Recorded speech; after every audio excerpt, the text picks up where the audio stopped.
'Morgan' Vijay Antony గారు main లీడ్‌గా నటించిన ఈ సినిమా చాలా తక్కువ ప్రమోషన్స్‌తో ఈ రోజే థియేటర్స్‌లో రిలీజ్ అయింది. మరి ఈ సినిమాతో విజయ్ యాంటనీ గారు కమ్‌బ్యాక్ ఇచ్చారా? లేదా? అనేది తెలుసుకోబోయే ముందు మన ఛానెల్‌ని సబ్స్క్రైబ్ చేసుకోండి. Theatre reviews and OTT reviews first ఇవ్వడానికి ట్రై చేస్తున్నాం. అండ్ కన్నప్ప రివ్యూ కూడా ఆల్రెడీ వేసేసాం. Now coming to the story line. సిటీలో ర్యాండమ్‌గా అమ్మాయిలకి ఇంజెక్షన్స్ ఇచ్చి ఎవరో చంపేస్తా ఉంటారు. ఆ ఇంజెక్షన్స్ ఇచ్చాక బాడీ మొత్తం కాలిపోయి చాలా దారుణంగా చనిపోతారు. సో, ఆ కిల్లర్ ఎవరు? అసలు ఎందుకు చంపుతున్నారు అనేది remaining part of the film.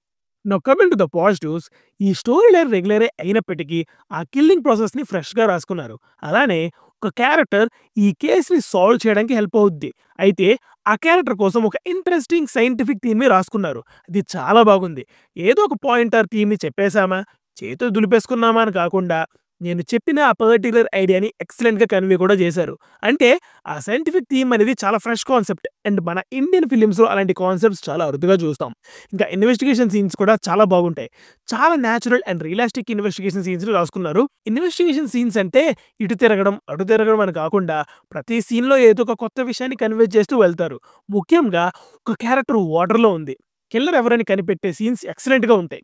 Screen ప్లేని mostly పర్ఫెక్ట్‌గా ప్రిపేర్ చేసుకున్నారు. చాలా ప్యాక్డ్‌గా అనిపించింది.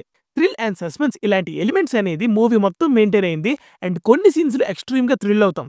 సినిమాలో ఉన్న క్యారెక్టర్స్ అన్నిటి మీద మనకి డౌట్స్ రైజ్ చేస్తూ, మళ్ళీ ఎప్పటికప్పుడు స్టోరీని టర్న్ చేస్తూ, ప్రాపర్ డీటెయిల్స్ అండ్ లాజిక్స్‌తో రాసుకున్నారు. సెకండ్ హాఫ్‌లో కిల్లర్‌ని పట్టుకునే ప్రాసెస్ చూస్తున్నప్పుడైతే మనం స్క్రీన్‌కి అలా హుక్ అయిపోతామనమాట. ప్యారలల్‌గా ఒకేసారి వేరియస్ విషయాల్ని కన్వే చేస్తూ ఉంటారు. సో, చాలా ఎంగేజింగ్‌గా అనిపించింది. ఈ సినిమాలో మల్టిపుల్ ఫ్యాక్టర్స్ ఉంటాయి. కానీ అస్సలు క్లారిటీ మిస్ అవ్వకుండా ప్రతి థ్రెడ్‌ని ఒకదాని తర్వాత ఒకటి మెల్లగా విప్పుకుంటూ మంచి మైండ్ గేమ్‌ని ప్లే చేశారు. కొన్ని సీన్స్ అయితే నిజంగా బ్రిలియంట్ అనిపించాయి. ఇంకా కిల్లర్ ఎవరని క్లైమాక్స్ వరకు ఆ క్యూరియాసిటీ ఫ్యాక్టర్‌ని హోల్డ్ చేసి మనం ఎక్స్‌పెక్ట్ చేయని పర్సన్‌నే కిల్లర్‌గా చూపిస్తారు. అండ్ అది చాలా కన్విన్సింగ్‌గా కూడా అనిపిస్తది. ఆ కిల్లింగ్స్‌కి రీజనింగ్ కూడా చాలా లాజిక్‌గానే ఉంటది. మోస్ట్‌లీ ఎక్కడా కూడా డీటెయిల్స్‌ని అండ్ మన డౌట్స్‌కి ఆన్సర్స్‌ని వదిలేయలేదండి. ఇచ్చారు. బానే క్లారిఫై చేశారు.